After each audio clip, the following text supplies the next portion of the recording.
الحمد لله نحمده ونستعينه ونستغفره ونعوذ بالله من شرور أنفسنا ومن سيئات أعمالنا من يهده الله فلا مضل له ومن يضلل فلا هادي له أشهد أن لا إله إلا الله وحده لا شريك له وأشهد أن محمدا عبده ورسوله اللهم صل على محمد وعلى آل محمد اللهم إنا نسألك علما نافعا ورزقا طيبا وعملا متقبلا والحمد لله رب العالمين. Alhamdulillah, syukur kita pada Allah Subhanahu wa taala. Jangan kita kufur tapi kita syukur. Apa maksud syukur? Gunakan nikmat yang dia bagi untuk dia. Ya, itu perkara paling asas lah. Apa maksud syukur? Apa saja nikmat yang dia bagi, kembalikan kepada dia balik ketaatan menggunakan nikmat tu. Itu satu. Yang kedua, apa itu syukur? Syukur itu jangan salah guna nikmat yang dia bagi. Ya, insya-Allah. Baik. Kita diberi keizinan oleh Allah. Hari ini sempat lagi kita bertemu pada pagi duha yang berbahagia. Walaupun dalam keadaan ramai yang ada urusan itu, ini dan sebagainya. Tapi Alhamdulillah, macam biasa, cek suhu dulu. Dia bunyilah sikit. Ya, insyaAllah. Saya pun masih kelang kabut. Tapi syukur Alhamdulillah, isteri saya dapat discharge malam tadi, pukul 9 malam. Selepas 15 hari melalui spine operation, major operation tulang belakang. T12 tu angkat buang habis, kanser dah makan habis, so dia kosong antara T11 dengan bawah tu. T12 tu buang habis langsung, so tambah dengan plate lah, tambah plate. Jadi itu major operation, 8 jam setengah operation. Sangat kita takut lah, ya. Tapi Alhamdulillah, doktor kata pembedahan berjaya. Semua tunggu dia recover balik lah, ya. Alhamdulillah. Okay, baik. Hari ini kita sambung pengajian kita di dalam kitab At-Tadhkirah, iaitu kitab Imam As-Samsuddin Al-Qurtubi. Samsuddin Al-Qurtubi atau Imam Al-Qurtubi. Kita membincang kitab Tazkirah ni peringatan. Macam-macam kita belajar tentang hadis, tentang agama. Agama itu apa? Ad-dinun nasihah. Agama itu nasihat. Ya, so bila kita ambil nasihat, memberi nasihat, itu adalah agama ajar. Macam ni juga tazkirah. Tazkirah itu peringatan. Sama ada untuk saya yang mengajar atau orang yang mendengar, maka kedua-duanya mendapat peringatan. Kerana manusia mudah lupa. Ya, manusia mudah lupa. Baik. Kita berhenti hari itu 25 hari bulan 8 di muka surat 55. Ya, hari ini kita sambung dalam bab baru, muka surat 55 juga, ya, sambung bab baru, iaitu dalam bab tingkatan sakaratul maut. Maksudnya dalam bab sakaratul maut atau sakit mati atau sakit berpisah antara roh dan jasad. Ya, itu sakaratul maut atau sakratul maut, iaitu satu-satu perkara yang berlaku, pemisahan antara roh dengan jasad. Okey, jasad ni dia ada roh, maka jasad tu hidup. Tapi bila roh tu keluar, maka jasad tu mati. Tapi roh tak mati, ya, jasad tu mati. Okey, baik. Sebab tu kalau kita baca Quran, kita baca hadis, roh kita ni akan disimpan di illiyin. Satu, illiyin tu simpan orang-orang yang mati dalam keadaan yang Allah redha, mati dalam penuh kebaikan, Allah simpan di illiyin. Di sana mereka sudah mengecapi, sibuk mengecapi kebahagiaan sebelum masuk ke dalam syurga Allah Ta'ala. Satu lagi, ruh ni akan berada di sijin. Ya, sijin, iaitu di mana orang-orang yang mati dalam keadaan yang kufar, mati yang bawa dosa besar, maka roh mereka disimpan di sijin. Di sana mereka sudah merasai bahang-bahang daripada api neraka.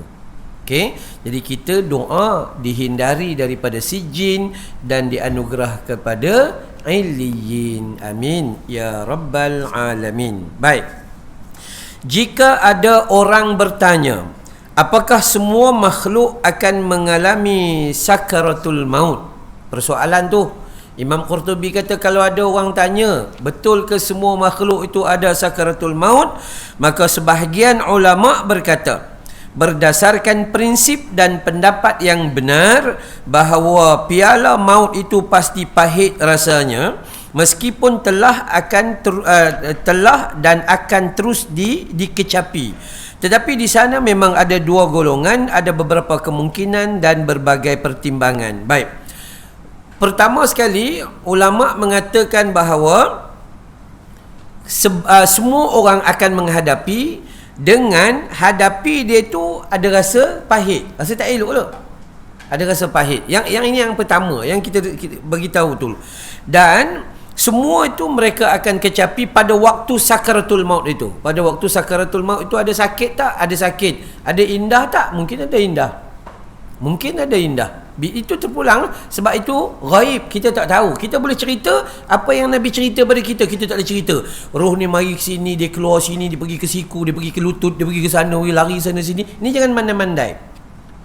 Kita ustaz-ustaz dengan ustazah pun pandai bercerita, pengelipur lara. Oh begini, oh begitu, oh begini. Dan tak boleh. Benda ghaib hanya perlu disampaikan apa yang ada dalam Quran, apa yang Nabi telah perjelaskan pada kita. Tak payah cerita yang lebih daripada pengetahuan Nabi itu, jangan. Baik. Jadi kalau ikut kepada ulama yang menyebut di sini, yang dipilih oleh Imam Qurtubi, maka semua makhluk akan merasai sakaratul maut. Semua makhluk.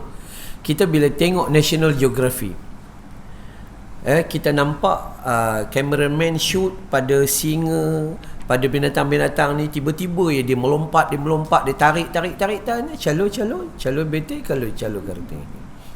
Habis. Sakaratul maut. Semua makhluk, nama makhluk yang ada nyawa mesti ada sakaratul maut.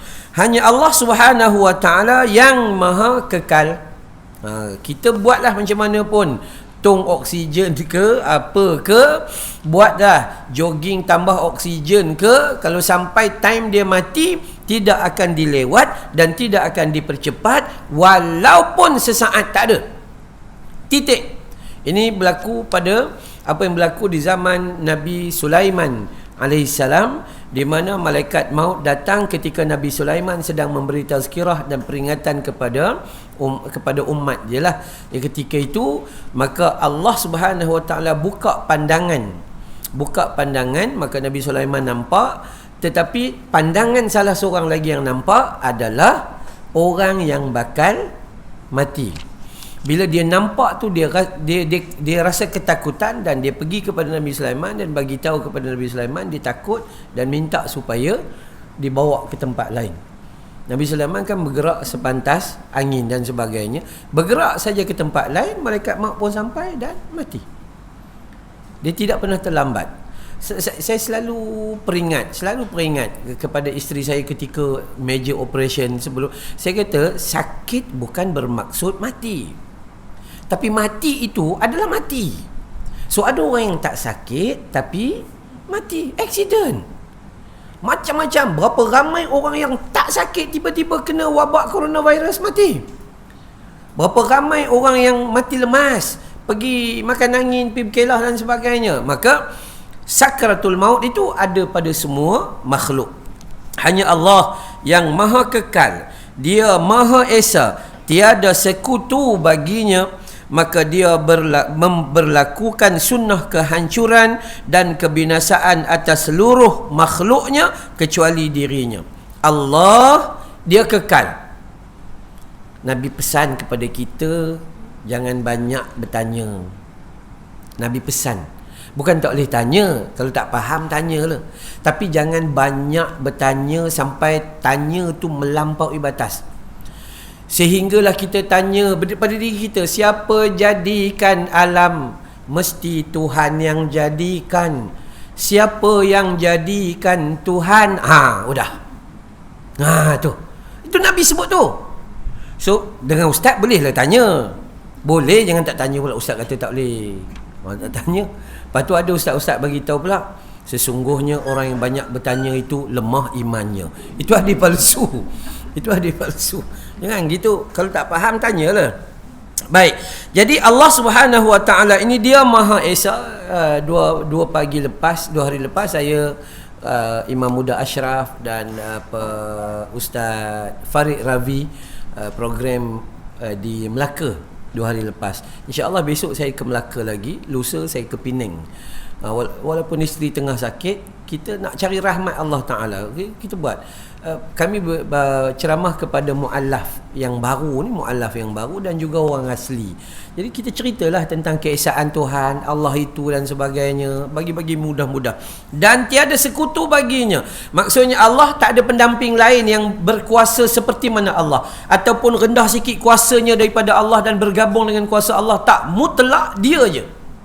Mutlak. Sebab tu bila kita angkat tangan dan berdoa, kita disuruh menyebut al-asmaul husna, nama Allah. Ya Allahu, Ya Rahman, Ya Rahim, Ya Hayyu, Ya Qayyum, Ya Dzal Jalali wal Ikram. Sebut nama Allah, sebut nama Allah. Jangan kata Ya Sufi, Ya Wali, Ya Habaib. Itu bahaya tu. Jangan main-main. Tu tak termasuk pokok besar. Itu tak termasuk pokok rimbun dan sebagainya. Hati-hati ya. Baik. Maka dia memberlakukan sunnah kehancuran dan kebinasaan atas makhluknya.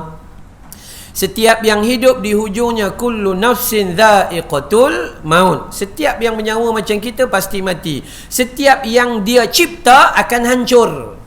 Buatlah macam mana pun akan hancur bila sampai ajal. Ajal tu apa? Tempoh. Cukup dia punya tempoh period yang dibenarkan tu kan, maka habis. Begitu je. Dan kecuali terhadap dirinya sendiri, maka Allah Subhanahu Wa Taala itu maha kekal. Namun boleh saja bagi Allah membeda-bedakan di antara makhluknya dalam hal itu. Memang ada yang mati, tapi Allah Ta'ala boleh sahaja kerana kuasanya mutlak membeda-bedakan kematian. Orang yang sakit tak mati-mati, orang yang ziarah sakit mati dulu. Kan? Gitu. Isteri saya dulu, saya diserang serangan jantung pada umur 42 tahun. Kan? Pakai 2 stent. Kena serangan jantung. Dan saya dilihat lemah di awal umur. Tak larat lah, lemah di awal umur kan. So dia sihat, so dia berkata, saya kena jaga awak lah. Rupanya terbalik, saya kena jaga dia. Rupanya dia kena kanser panjang. Jadi kita lah jaga dia. Sama dengan kehidupan mak mentua saya dengan pak mentua saya. Pak mentua saya kena serangan jantung, dilihat lemah lah awal. Tiba-tiba mak mentua dialisis. Jadi setiap hari yang nguruskan suaminya. Maka sebab tu cuma orang perempuan, daripada kajian kami, banyak orang perempuan menganggap laki dia mati dulu. Tu saya pun tak tahu, keliru. Nampak gaya tak ada lah ustaz orang tua tu. Dia kata orang tua tu, dia kata gitu kan. Dia kata mati dulu. Rupa-rupanya dia mati dulu. Tu kan. Maka dalam bab mati ni kita serah kepada Allah Subhanahu Wa Taala. Maka Allah boleh membeda-bedakan keadaan itu. Sakarat ada yang sakit, sakarat ada yang sedang-sedang, sakarat ada yang tenang. Macam kata ulama, sakaratul maut ini sakitnya itu tidak dapat dicerita, ditafsirkan. Dan sebahagian ulama mengatakan mati atau sakarat ini, saya pernah sebut dalam program halaqah saya, tajuk sakaratul maut.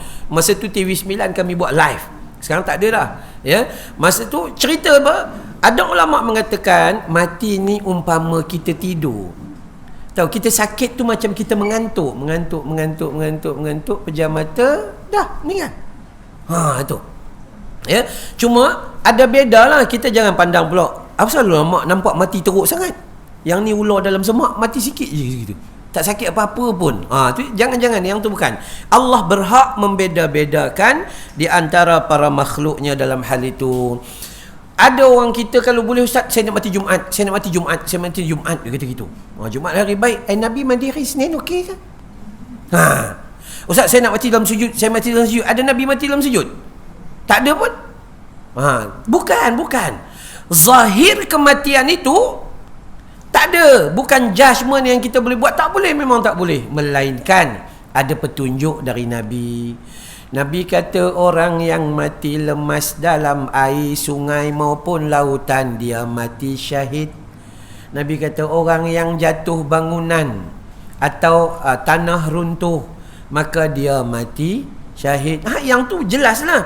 Bila dia jadi macam tu, contoh kita ada sahabat-sahabat kita bawa anak-anak pergi berkelah, tiba-tiba dengar-dengar kata 2 orang anak dia lemas, maka kita kata dia mati syahid. Sebab dia bawa anak-anak itu untuk silaturahim, didik anak-anak dia. Itu nama ibadah, tapi ibadah umum.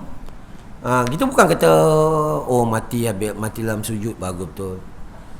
Mati dalam tandas, habis neraka jahanam. Jaga-jaga, kita kena perhati sungguh-sungguh, ya, sangat-sangat kita kena perhati. Dan kemudian khususnya di antara makhluknya yang kasat mata, maksudnya Allah Ta'ala boleh membeda-bedakan bentuk kematian, rupa bentuk kematian, rupa bentuk sakarat. Khususnya makhluk yang nyata, kasat mata, yang nyata macam kita ni, berbanding dengan kematian jin, berbanding dengan kematian makhluk-makhluk gaib. Yang tu dia ada beda sesuai perbezaan kedudukan. Kedudukan kita adalah di alam nyata, maka kematian kita berbentuk begini. Kedudukan jin di alam gaib, maka kematian mereka begitu. Sebab tu kita tak payah nak susah-susah cari bomo, tolong cari jin 2-3 ekor. Rumah saya ni banyak jin, gila namanya tu. Tak payah cari jin, sebab jin bukan adik-beradik kita, bukan sepupu sepapat kita, bukan laki bini kita. Kan ya? Kita sepatutnya uruskan diri kita je, jauh daripada jin. Semua kita tak nak. Tambah-tambah sekarang kan penceramah-penceramah kita top kalau cerita pasal Dajjal kan. Orang suka. Tambah-tambah orang perempuan cukup suka dia. Ceramah tajuk Dajjal di akhir zaman. Macam-macam konspirasi keluar. Cerita Dajjal di sini, dari sini, kajian Dajjal, pergi cari. Nabi bukan suruh cari Dajjal. Nabi suruh lari daripada dia kerana kamu tidak sesekali mampu berhadapan dengan dia. Ni kita terhegeh-hegeh pergi cari. Dia duduk di antara dua pulau, pergi cari. Kan gila namanya. Nabi kata lari daripada dia. Ketika dia datang, kalau kamu berhampiran dengan Makkah dan Madinah, pergi masuk ke dalam Makkah dan Madinah. Lari. Kita baca Allahumma inni a'udzubika minan ni yang minta jauh daripada api neraka, minta jauh daripada hujung sekali tu kan, minta jauh daripada kejahatan Dajjal. Ini pelik-pelik. Jadi kita sesuai dengan kedudukan kita makhluk yang nyata dan sesuai juga dengan darjat masing-masing. Apa maksud darjat itu? Darjat tu maksudnya pilihan Allah lah. Kalau Allah nak bagi kita mati sakit lebih daripada orang lain, maka kita kena terima lah. Kenapa tu? Sebabkan Allah nak ampun dosa kita sebelum kita mati.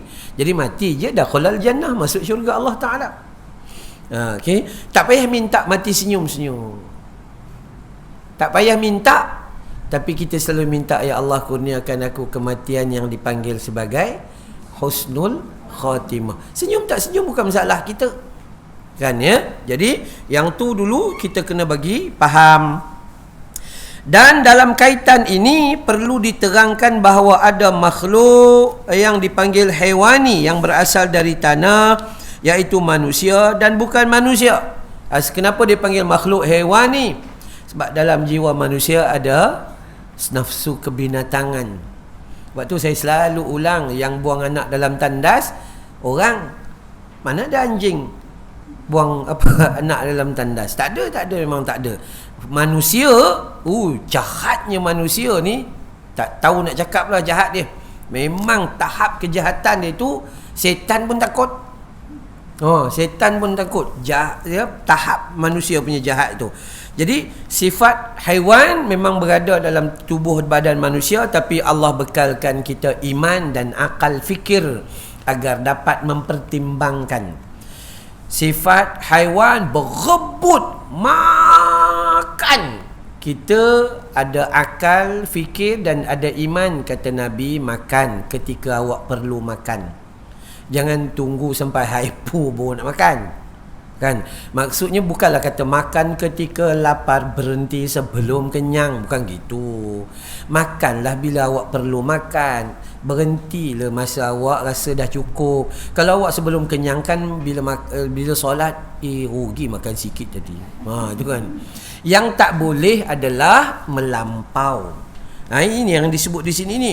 Orang jenis manusia ni dia jenis melampau. Dan di atasnya adalah alam rohani, bangsa ulwani ridwani. Yakni yang kita tak nampak, yang mana ghaib, yang mana itu bukan kerja kita.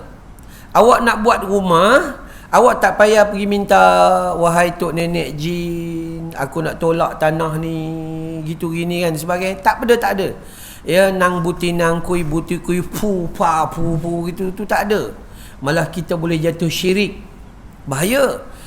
Orang yang mengaji macam kita ni pun boleh tahan juga dengan bomoh.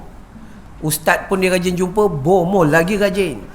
Itu yang peliknya dalam duk mengaji ni. Nabi SAW bila pergi ke masjid, ada dua kelompok sahabat sedang halaqah. Satu halaqah Quran, tengah baca Al-Quran, satu lagi halaqah ilmu. Maka Nabi kata, baik, yang ni baik, yang baca Quran ni baik. Nabi kata ni baik. Lalu Nabi duduk pada majlis ilmu. Ni yang kita duduk ni. Jadi majlis ilmu yang bila kita belajar, sepatutnya kita jauh daripada perkara-perkara syirik itu dan ini dan sebagainya. Sebab saya berhadapan dengan soalan-soalan yang duk hantar dekat WhatsApp tu. Dia perkenalkan diri.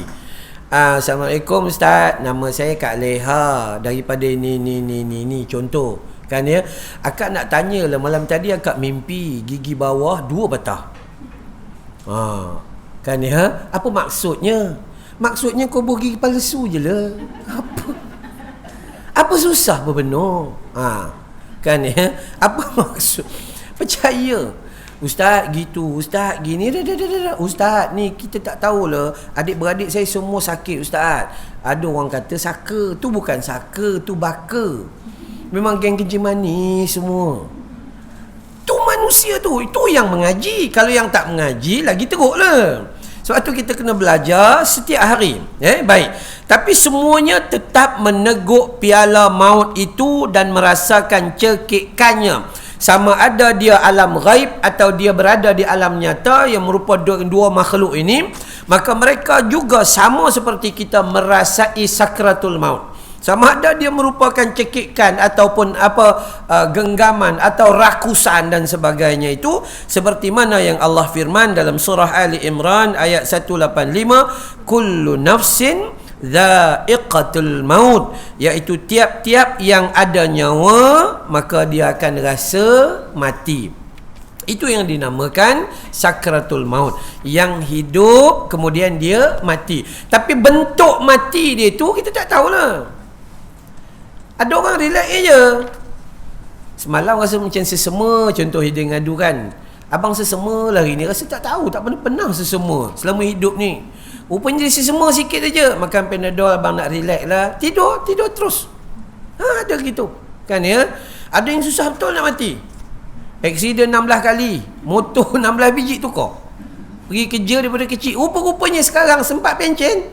Dalam aksiden tu, kaki sampai tangan sampai belakang, besi ni 16 tempat juga.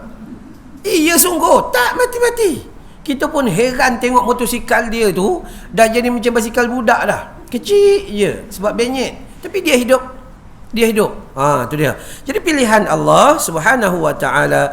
Dalam kitab Kasyaf Ulumul Akhirah, Abu Hamid berkata, ayat tersebut ada di 3 tempat dalam Al-Quran. Adapun yang dimaksudkan dengan ketiga kematian itu tak lain adalah kematian bagi alam alam semesta, yakni makhluk yang tergolong alam dunia, makhluk yang tergolong dalam alam malakut, dan makhluk yang tergolong dalam alam jabarut. Itu begitulah. Ada makhluk yang bersifat macam kita yang akan mati, ada makhluk yang bersifat rohani ghaib akan mati, ada makhluk yang bersifat alam semula jadi akan mati juga, tapi dalam bentuk kebinasaan. Ada makhluk yang dipanjangkan. Memang kalau kita belajar dalam kitab hadis, kita akan jumpa keturunan jin. Jin, terutama ifrit, umur mereka panjang. Allah memang beri mereka panjang, ya. Maka last kali mati tak? Mati. Iblis kan Allah bagi tangguh, dia termasuk golongan yang diberi tangguh. Last kali mati tak? Mati. Tu je. Panjang atau pendek bedanya di situ sahaja. Mereka yang tergolong alam pertama adalah Adam dan cucunya serta semua jenis binatang yang zahir macam kita ni. Alam yang pertama. Mereka yang tergolong dalam alam malakut adalah jenis malaikat dan jin. Maka adapun golongan jabarut adalah para malaikat pilihan. Ya, yuk kita tengok dekat sini. Cuba ambil tulis, faham sikit. Dalam kitab ni menyebut bahawa alam yang pertama dipanggil sebagai, okey, kita tengok satu-satu nah. Baik, yang dikatakan mereka yang berada di alam golongan yang pertama, ya. Golongan yang pertama ini adalah golongan keturunan anak Adam, ya, dan juga ada haiwan. Itu golongan yang pertama. Okey, golongan yang kedua adalah golongan yang dipanggil sebagai malakut, iaitu golongan-golongan ghaib. Sama ada dia malaikat ataupun jin, malakut. Okey. Dan yang ketiga, golongan yang disebut di sini adalah golongan yang dipanggil sebagai jabarut. Ya, golongan jabarut ini adalah malaikat juga, tapi malaikat yang menjadi pilihan Allah Subhanahu Wa Taala. Ya, dia ada pilihan Allah Subhanahu Wa Taala, seperti mana yang Allah sebut dalam surah Al-Hajj surah 75, Allah memilih utusan-utusannya dari malaikat dan juga dari manusia. Mana-mana makhluk yang Allah pilih tu pilihan Allah Taala lah. Maka mereka itu dipanggil sebagai kategori yang ketiga, iaitu alam jabarut. Okey, alam nyata satu yang tadi, kemudian alam malakut satu, kemudian alam jabarut satu. Itu perbedaannya. Alam nyata tadi manusia dengan binatang-binatang dan haiwan yang zahir. Alam malakut adalah malaikat dan juga jin yang ghaib. Dan alam jabarut adalah malaikat yang dipilih oleh Allah Subhanahu Wa Taala. Orang apa ni? Ini kita panggil makhluk-makhluk pilihan Allah Subhanahu Wa Taala. Itu hak Allah Subhanahu Wa Taala untuk memilih. Para malaikat pilihan yang dimaksud oleh itu adalah para malaikat yang dipanggil sebagai karubiyun, yakni para pembawa arash dan para penjaga saradik. Ya, kenapa karubiyun, pembawa arash ini dia tak mati dulu? Sebab ketika hari kiamat, kalau waktu kita baca hadis, sekarang ni arash itu dipegang oleh 4 malaikat. Tapi ketika gempa hari kiamat, akan dipegang oleh 8 orang malaikat. Gitu. Sebab tu ada malaikat yang Allah takhirkan dia punya kebinasaan dan kematian itu. Ya, baik. Allah Subhanahu Wa Taala menerangkan tentang karubiyun dan saradiq ini di surah Al-Anbiya. Surah Al-Anbiya pada ayat 19 dan ayat 20. Dan malaikat-malaikat yang ada di sisinya, mereka tidak mempunyai rasa angkuh untuk menyembahnya, dan tidak pula mereka merasa letih. Mereka selalu bertasbih malam dan siang dan tiada henti-hentinya.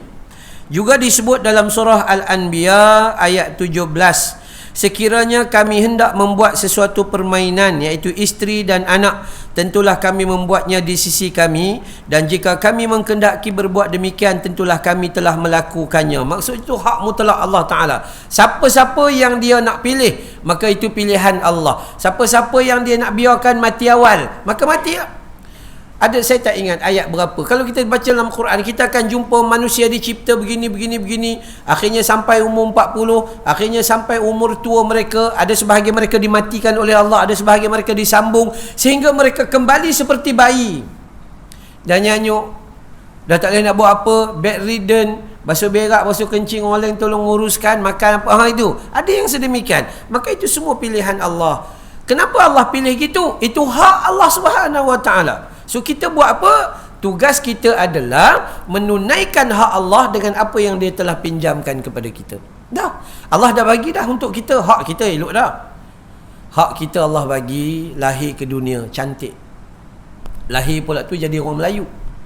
Orang Melayu pula satu bangsa yang sangat lembut, kecil hati sampai ke mati.